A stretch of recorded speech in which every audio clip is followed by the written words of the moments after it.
This is a Power 98.7 podcast. Now we're talking. Subscribe to Power 98.7 podcasts in iTunes or wherever you get your podcasts. There's more on power987.co.za. Of course, continue to tweet us and to call 0861-987-000, tweet at PowerFM987 at Tshegohaco Moagi _ But let's get into this conversation. Now, we know that South Africa's history of discrimination based on the color of one's skin is no secret. And sometimes you still kind of feel it. You know, it's still in the air, the discrimination based on the color of a person's skin. Now, the statement, transformation is not a nice to have, but a must have, resonates with many of us. And, you know, just to give us a bit of background of the life that she has lived, and what she has gone through, we are speaking to the first black female principal in a white modern school in 125 years. I mean, I just can't believe it. And I'm just so in awe that this, in 125 years, the first black female principal. Belinda Petersen is the principal at Rustenburg Junior School in Cape Town. Belinda, good morning and welcome to Power Up. Good morning, Tshegohaco. Good morning to all your listeners. Belinda, let's start off with your time in the education sector. Yes, just take us through you being within the education sector. Yes, so it's been quite a wonderful journey. So I've been in the education sector formally for 18 years now. Sure. And it's been wonderful to be in 4 very different schools.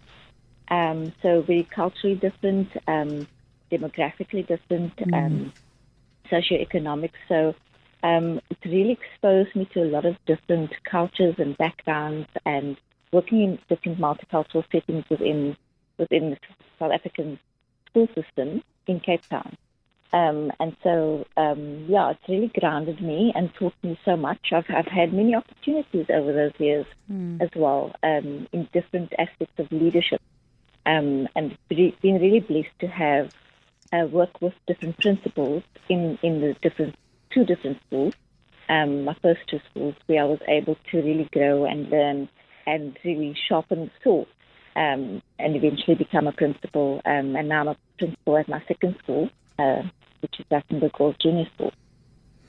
Now, what have been some of the challenges that you have faced to be inclusive in all of the work that you have done in these various schools? Yeah, I think being inclusive is always a challenge, because it is intrusive. Because there's a particular culture in schools, whichever kind of school it is, not just ex-model free schools. And so when you're trying to be inclusive, you're trying to bring other people into the space and to make space for them, and to make a room for them to be able to have their voices heard. And so often when you do that, the people who are already occupying that space find it difficult, even though there is an expression that, we want change to happen, we want to be inclusive, we want to make that space happen for people to come in.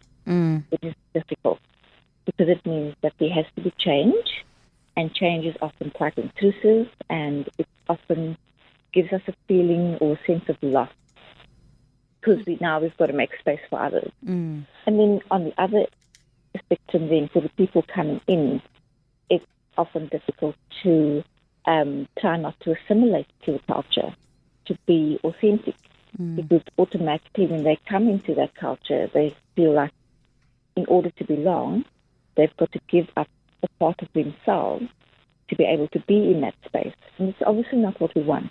We want people to be authentic. So I think that's always the challenge, is trying to balance the feelings of and experiences of those who are already occupying the space with the people who are coming into that space, that allows everyone to feel a sense of belonging and to feel that they can be their authentic selves and have a voice. And so, I mean, with you being at Rustenburg Junior School, how have you tried, or how have you been able actually to influence the school's culture? It's been quite a challenge, and like I say, it's in every school. It's not unique to an ex-model free school, but I think the particular challenge, or what I've tried to do, is particularly with the staff, is to have the staff's voice heard. So every staff member to be able to have access to be able to be in a room where we have conversations about the vision of the school, about the educational direction of the school. I think in most schools what often happens is that's left to the management, or it's left to often the teaching staff, and the non-teaching staff are excluded. So what I've done, or I'm busy doing, should I say, because it's a continual working process, is try and include our ground staff, our support staff, who are often, they're there to keep the grounds clean, and they're there to keep the classrooms clean and keep everyone safe. But they have as important a voice as everyone else, and are often just as invested in the school, but they're just not given that space. And so that is really what I've been trying to do. So they've been involved in lots of our conversations around vision, and it's been exciting. And then also creating space for parents to have a voice. Because often we have a few parents who serve on the governing body, and then there's very little spaces for parents to come on board in other areas. And our parents are wonderful. At any school, there are expertise amongst our parents, and they can add a lot of value. But we don't always create the space for that. And so I've been trying to, with our various committees, is draw in parents who have particular expertise who can come in and add value and guide us on particular things like policies, or we're busy with looking at our language policy and looking at our offering of languages, so getting parents on board who are involved in that space. We're looking at our school's uniform, so getting parents who are involved in the clothing industry to come and be part of that committee. So there's opportunities and ways to get people involved. Obviously, that will raise the bar, and that will ensure that everybody's voices are heard. So on the journey that you have taken, as a teacher, what are some of the peaks, some of the celebrations and successes that you can think of? I think for me, it's when I see children who particularly struggle, and not just academically, but children who struggle emotionally, who struggle socially. I think when I see those children find this space, for me that is incredibly rewarding, because for me education is not just about the academics. Whilst that is incredibly important, and I place very high emphasis on that, I believe every child can achieve their best potential. But they often cannot achieve that unless they feel that sense of belonging, and they feel like they can be themselves, and they have the social, emotional, and mental and physical strength to be able to, and capacity to be able to grow and learn. And so we find that often children who struggle to learn, it's not because they're unable to learn and they don't have the academic capabilities, but it's because they're hindered by other factors in their life. And so when we have a holistic approach to education, and I see the impact of that on children, it excites me. And I find that incredibly rewarding, because I know that those children have found their voice, and they've found their space to be able to be who they are and to be able to reach the potential. And so, and I'm excited when teachers see that as well, and when they invest in that as much as they invest in the academics. And I think for me, that's been really important over the years.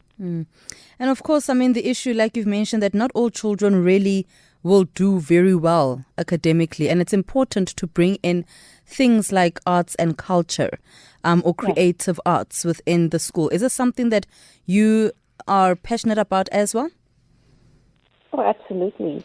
I think obviously there's changes in education over the years, and it's not unique to South Africa. In other education systems around the world as well, we often take the back seat. And it is unfortunate, because firstly, that's one place where many children have the opportunity to shine, because they can't shine in the math classroom or the science classroom, or they struggle with language, with reading comprehension, and perhaps in visual art. When they draw, when they paint, when they work with clay, that's the one space where they feel like This is my opportunity to be my best self. And so when we don't have those spaces for children, we take away the opportunity for them to shine. And so I think that is often lost because we have a skewed emphasis on the maths and the sciences, which are exceptionally important, don't get me wrong, but I think the arts is a vehicle for that. And I think also art allows children to become alive and to express themselves.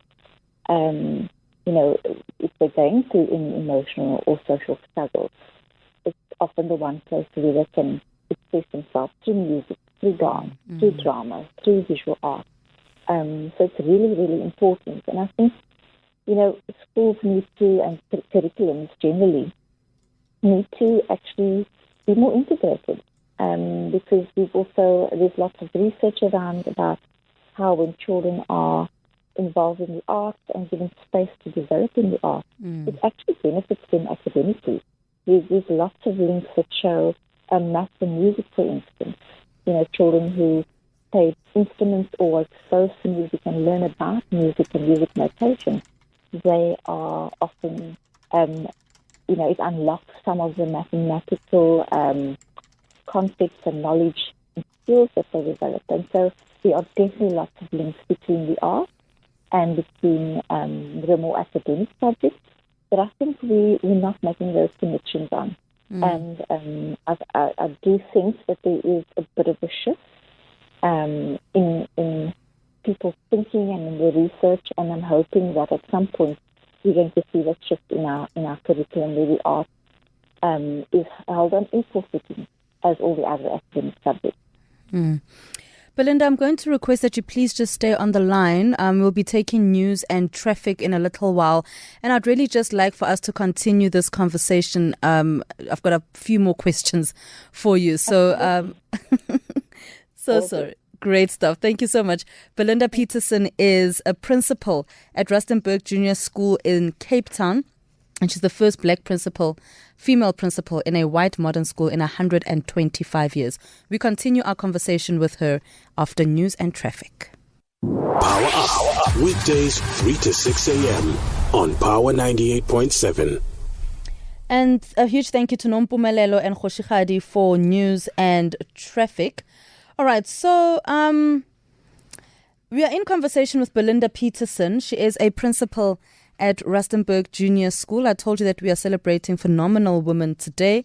And she is the first black female principal in a white modern school in 125 years. Now, Belinda, let me actually start with this question. As a woman within the basic education sector or in the basic education space, how has it been for you in 18 years that you've been there?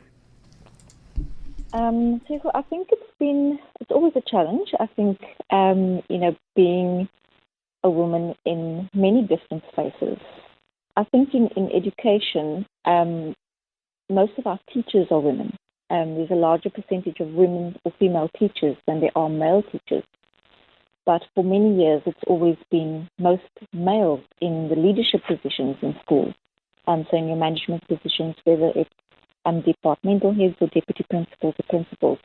And so I think I find myself in this position at a time when there's definitely a shift towards having more women in that space. So I think for me it's been a slightly easier journey than perhaps women have had maybe 10 years ago in the education sector, which is really exciting because it means that there are definitely more female leaders in the education sector, and specifically principals in schools of both primary and high school.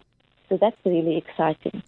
But I think there is always a challenge. I think, just having your voice heard with some sense of authority and as sort of equal authority as a male voice, I think is always a challenge because one is never entirely sure whether people take you seriously enough.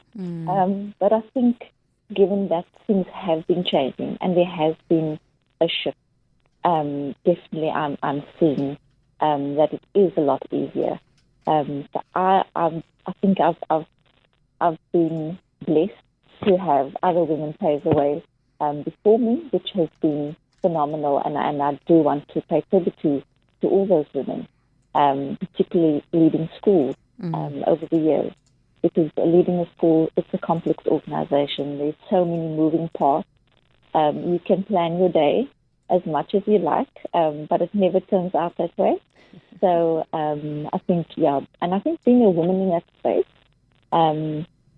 is exciting because I firmly believe that we can multitask and we do it very well, but I think we bring a different kind of emotional intelligence into that space, and empathy, which is needed in our schools. And so it's a challenge to kind of balance you're the school leader and you are in charge, you are managing and leading the school, but bringing in that empathy and those soft skills, those skills of being able to connect with people and bring people in connection with each other to create that culture of belonging, I think is what is challenging, but what women bring into that space.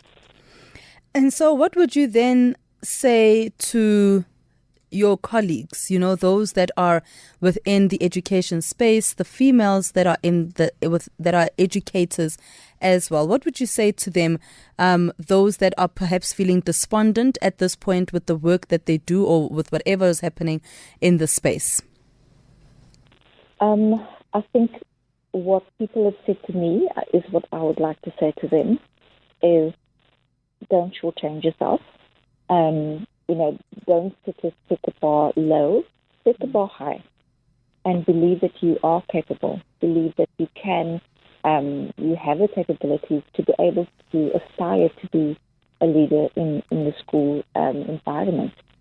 I think often, just generally as women, we want to tick all the boxes first before we go, okay, now I'm ready to be a principal, or now I'm ready to be a head of department or deputy principal.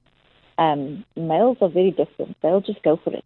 They'll go, I'll tick half the boxes, so that's fine. I'm just going to go for it and see what happens. Women are generally more perfectionists, or we more want to feel like we have the right to be in that space. And I want to say to women, you don't have to tick all the boxes, and you absolutely have the right to be in that space. You have the capabilities, and sometimes it just means stepping into the unknown. As I've had to do over the years, is step into spaces where I actually didn't know how to do something and ask for help. And there's nothing that asking for help is not a sign of weakness; it's a sign of strength. It means you're willing to learn. It means you're willing to put in the hours. It means that you're willing to do a course. You're willing to read a book. You're willing to connect with other school leaders to find out more and to learn from them. And that's really how I've grown over the years, is through my connection and building networks with other people who have invested in me and, shown me things that they do, and I've learned from them, and particularly from many women. And so my advice to especially young teachers, young female teachers, is to find other women, older women, more experienced women who can teach you, connect with them, allow them to mentor you, sort of sit at their feet and just, be a sponge and take it in, and then develop your own sense of leadership and your own style of leadership, because I think we don't want, sort of carbon copies of someone else. We still want you to be you in that space. And so learn from others, but be authentic. Belinda Petersen, thank you so much. I mean, I think that message was not just for your colleagues, for the teachers. I think it was for every woman that is listening at the moment. Thank you so much, Belinda, and all the best with the work that you do. Thank you so much, Rachel. Thank you. Have a great day, and say hi to the little ones. Will do. Belinda Petersen, she's a principal at Rustenburg Junior School in Cape Town. Such a pleasure speaking to her, celebrating really phenomenal woman this morning. You've been listening to a Power 98.7 podcast. For more podcasts, visit power987.co.za or subscribe wherever you get your podcasts.